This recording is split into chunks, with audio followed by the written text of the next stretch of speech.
All right, we are live. It is December 2nd, and I'm coming to you this evening at 7 p.m., a little later in the day. I like to try to get this done right at market close, but was too busy today. So here we go. We're starting off with um, quote of the day. Quote of the day is talking about numbness this week. Once you realize your numbness, so not avoiding numbness, but diving into it. Once you realize your numbness, then your awareness goes to work. You begin to breathe into it, just softly at first, ever so softly. It's the numbness. It's pervasive.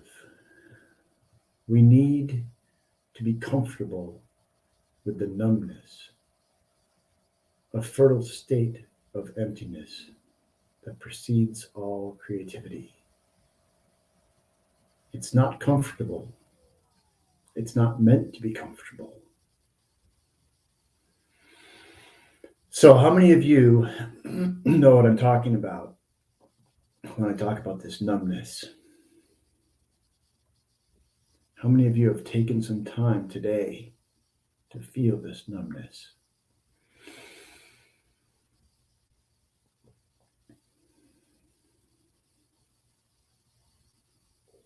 And settling into a feeling is not something that we're used to doing.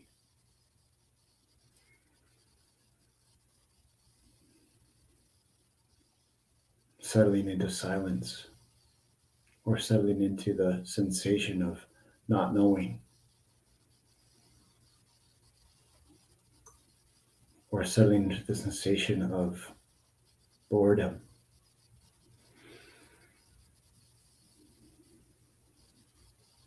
We tell ourselves that we're too busy. There's always something to do. But what's really true? What is really, really true? All right. Well, let's get back to trading. That's the point of this cast. So let's get back to it. And we'll start with oil. So, oil had a very interesting day. Now, OPEC came out this morning and said that they would not change their plans, i.e., they will continue to increase the rate at which they pump crude. They were scheduled to increase their quota by 400,000 barrels, and they're sticking to that next month. When that announcement came out, crude was already sinking. And then I think this was the announcement right here. And then it puked. What a great word. $2, about $3, almost $3 in, what is that, 7 minutes. And then basically immediately reversed and then spent the rest of the day, for the most part, rest of the day rallying. Had a nice little rally here up into the closed strong, and then in the aftermarket continued to rally. Now we've come off tonight, but kind of fighting with the 50-hour moving average right now. But as I said this morning, this was a powerful buy signal here. Had one back here too. This one was on heavier volume though, and had a more, I guess I would say, impressive follow through. So hit the 50-hour moving average in just 2 hours after the bottom. So that's definitely bullish. Now, could we see a retracement back down to retest the lows? It's possible. I think it's unlikely though. You know, we're seeing these buy tails beneath $66. So there's one, here's another one, here's another one, here's another one, here's another one. So I think that's somebody or something or some entity or some group of entities is, buying a lot of crude under 66. It could be producers taking off hedges. Who knows? Who knows what it is? But this is substantial So could we see another retest? It's possible. We've come up a long way here. I mean, this is quite a rally. That's almost a $6 rally in less than a day. But no, I think we go higher. So based on that view, let's look at some possible retracements. Now I'm taking the start of this Fibonacci as the right before Omicron was announced, and we had this huge impulsive sell-off. So from there to here is basically a $16 sell-off. To get back to the 61.8% retracement would be 68.47, and that is a good sort of first target, I would say. It's also where the approximately where the full what is that? 2 times 100-hour moving average comes in. So somewhere in the low 68s. Now we got close to that, so this could be an interim high. The next retracement would be this $70 and then 72.20. So looking at a daily chart of crude, 69.88 is also the 200-day moving average. So that probably would provide some resistance. It's also a good target, though. So 69.88's, I think, a good target, decent target. Yeah. Anything else? So crude vol. So crude vol is very interesting. Looks like it kind of got sold off into the close. I don't know how accurate that is. If we look at an hourly, that's what we're looking at. Daily looks like this. So kind of a huge reversal. What this says to me is that it's unlikely that we see some sort of gamma-driven sell-off tomorrow, right? Because vols, IVs came down a ton, which led to dealers unwinding any issues that they had with any gamma issues that they had with their sold puts would have been greatly reduced. First, because price came back, and second, because of the Vanna issue with implied vols selling off by 20 vols today. The effect of that on their book means that they have to hedge a lot less on way out of the money puts. So that's another reason why I think tomorrow we could see a screaming rally. Let's see. Okay, what else did I want to say about crude? So the only other thing with crude is I wanted to show a crude S&P daily chart. I'd show. Well, okay. Let me start with this. So this is this shows when the 50-day moving average is above the 200-day moving average. So a bullish stance. The difference between the 50-day and the price. That's what this is showing in percentage. And so you can see that the value as of 12/1, which was yesterday, was about as extreme as it's the second most extreme data point. Well, I guess there was this cluster here, but it's among the most extreme data points in the past 10 years. That's what this is showing.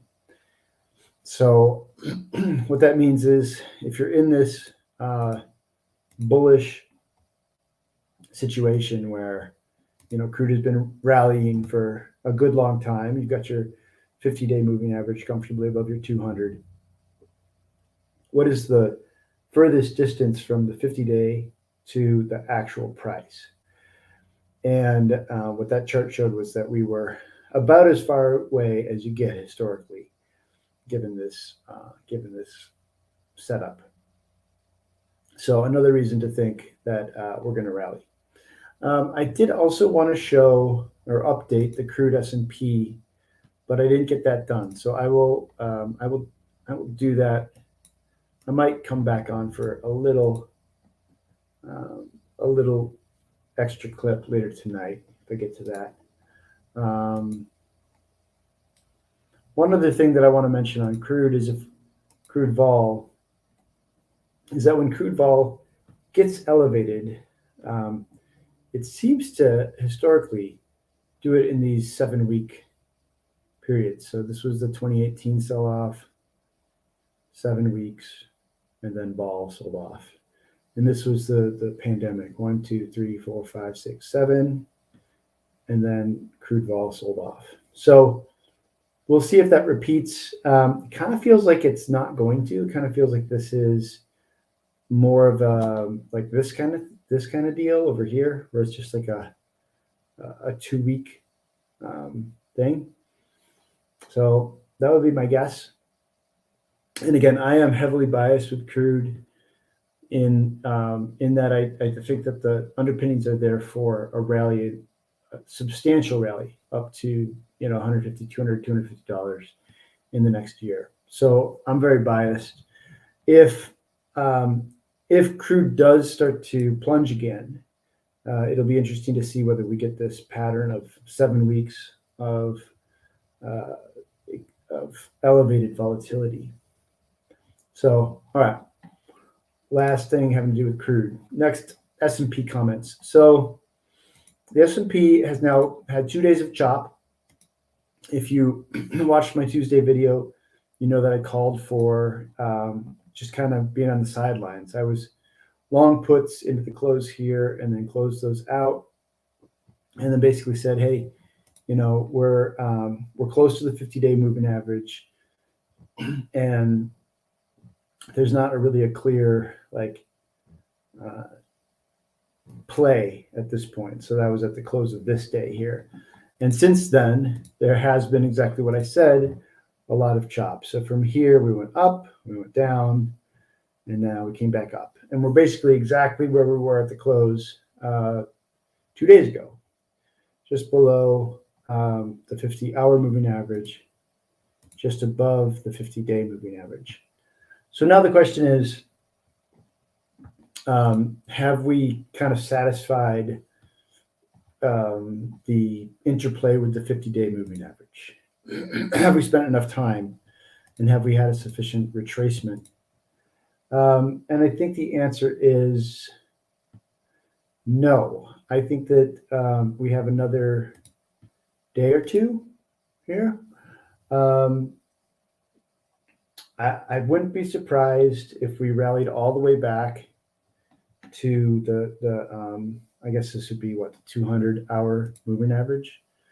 So all the way back to like 46.40. Now, to incorporate, let's take a look over here. Intraday. Yeah, 46.35. So kind of targeting this convergence of the 50 and 200 on the 4-hour chart. Excuse me. So to include some comments from some other sources, Spot Gamma commented that the S&P put wall has shifted down to 4,100. And the gamma flip point is 4,600. So as long as we remain below 4,600, dealer flows will exacerbate movements. So volatility will be higher. It's also worth noting that this put wall shifting down to 4,100 is bearish. The second thing I want to point out is that there were significant buy tails below 28 on the VIX. That is also bearish for S&P. So we've got two rather important signals that are bearish. This to me looks like rally and then basing, rally and then consolidation in the VIX. So higher prices in the VIX would mean lower prices in the S&P, and so this is bearish. However, in the very short term, I think a rally up to this 46.40 area is possible. be interesting to see if we closed above 4,600. That then flips the dealer flows to being palliative, meaning the dealer flows will then compress volatility. So if we close above 4,600, that then kind of flips the script a little bit toward a more bullish setup. I don't think that's going to happen. So that would lead me to believe the most likely outcome is a impressive rally that then fails. So that's kind of my call for tomorrow, but it's not high. It's not a high enough conviction that I want to trade it. Next comments are silver. Silver just kind of based today. Gold went down.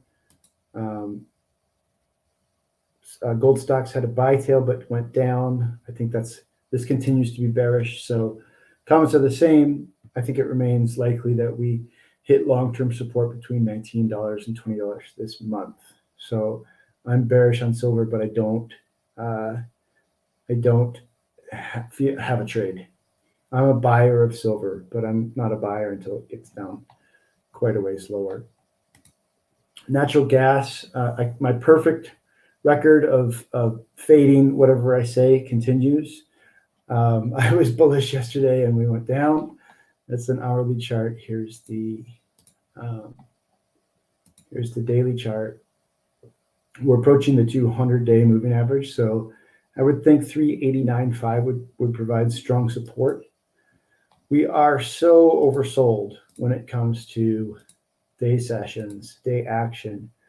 All of this action from this week, with the exception of Tuesday afternoon, has been bearish. So seeing unilaterally bearish movement like this, independent of how much price sells off, like price sell off to me is less important than how unilateral the day session volume is.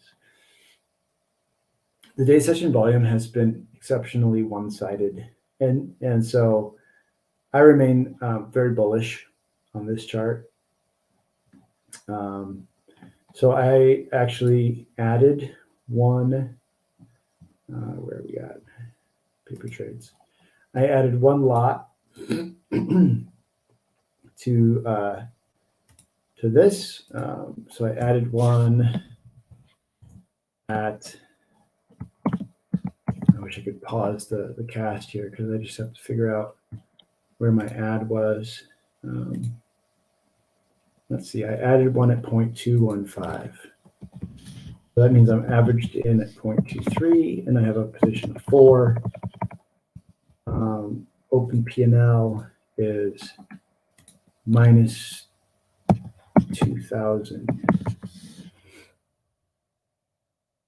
And then here, sold one at sold two at 0.6, sold one at 0.8, and sold one at 1.1. Position size of 7. Open P&L of 3,300. Okay. So this one, the initial size was 3. I'm keeping the delta of the trade between 1.5 and 3. So as price goes up, I buy and vice versa. Okay, well, I think that's it for the night. Let's see.